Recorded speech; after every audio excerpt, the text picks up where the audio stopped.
አሁን እናንተ የሁላችሁ እግዚአብሔር ያሳያችሁ። ጠዋት ቁርስ ትበላለህ፣ 6 ሰዓት ምሳ ትበላለህ፣ ማታ እራት ትበላለህ።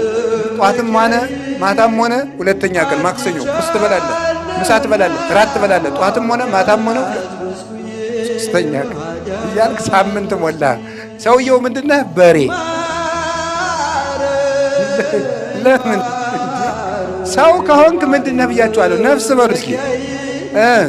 ስጋና ምንድን መንፈስ። አሁን ሰኞ ስም ጥሩ። ከዛስ መጀመሪያ ጸለይክ፣ ጥሩ። ከዛ ቁርስን በላ፣ በጣም ጥሩ። እሺ መጽሐፍ ቅዱስ አነበብክ፣ በጣም ጥሩ። አሁን ምን ሆንክ ማለት ነው? ሰው። ጸለይክ፣ ለነፍስ ድነት ጸለይክላት። መጽሐፍ ቅዱስ አነበብክ፣ ለአይምሮ አነበብክ። ከዛስ እንጀራም በላ፣ ሰው ሆንክ። ሰው ተብላችሁ ለመጠራት እንኳን ለነፍሳችሁ ምግብ ይሄን ማንበብ አለባችሁ።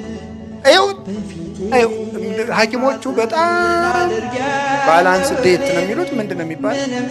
የተመጣጠነ እስኪ በሉ አንድ ጊዜ። አይ እናቶች፣ የተመጣጠነ ምግብ ምንድነው? ቫይታሚን፣ ፕሮቲን፣ ካርቦሃይድሬት ምናምን እትስ። ይሄ አንድ ምግብ ነው የሚባለው። የተመጣጠነ ምግብ አይደለም። ይሄ ስጋ ብቻ ነው። ነፍሱስ መንፈሱስ